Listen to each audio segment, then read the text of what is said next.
Next company on our radar is Pidilite Industries. In fact, they've come out with a fairly good set of earnings. So the revenue growth positively surprised, their margins improved. The gross margins at nearly 52% was at a record high. Let's pull up the stock to see if it's, I think it opened up in the green with gains of close to about 2.5%. Joining us to talk more about their earnings and the quarter gone by is Mr. Apurva Parekh, the director of the company. Good morning and thanks for joining in. You've seen a top line growth of nearly 11% this quarter. Could you break it up in terms of volume growth as well as value growth? Volume growth was a little bit higher than the value growth. Okay, but could you give us the key numbers? No, it will be like about half to 1 percentage point higher than value growth. All right, your margin saw a sharp expansion, I think that was the big talking point in the market as well. How was the trend in terms of VAM prices? The VAM prices have continued to be soft during this quarter, and so has the prices of several other key raw materials that we utilize.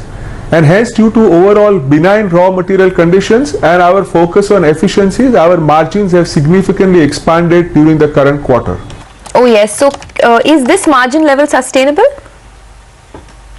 We expect the raw material prices to remain soft in short term, though due to depreciation of rupee, there may be some increase.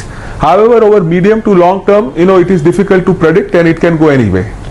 By the way, VAM stands for vinyl acetate monomer, which is a key raw material for Pidilite Industries. So what's the range that you would expect EBITDA margins to sustain over the medium term?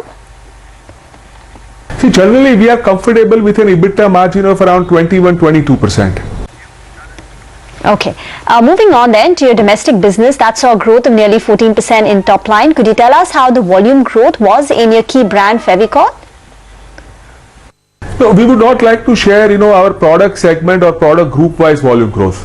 But our domestic business has grown faster than export business. In fact, our export business showed some decline during the quarter and our domestic business has done better.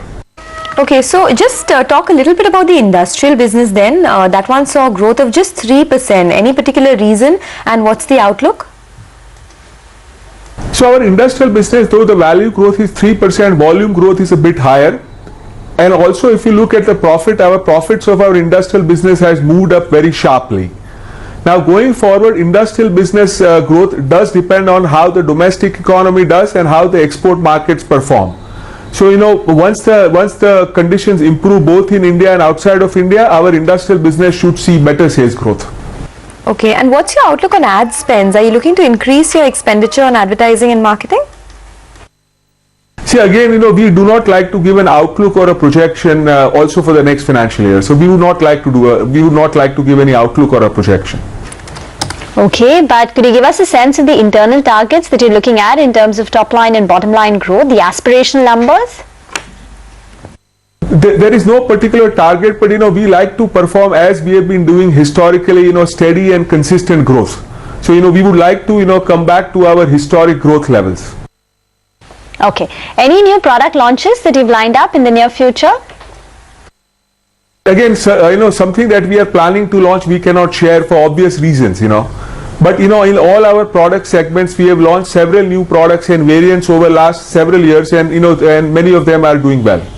Okay, we leave it at that. All the best for the quarters to come. That's a good set of numbers coming in from Pidilite. But getting back to the markets, it's the bank nifty that just refuses to see any up move.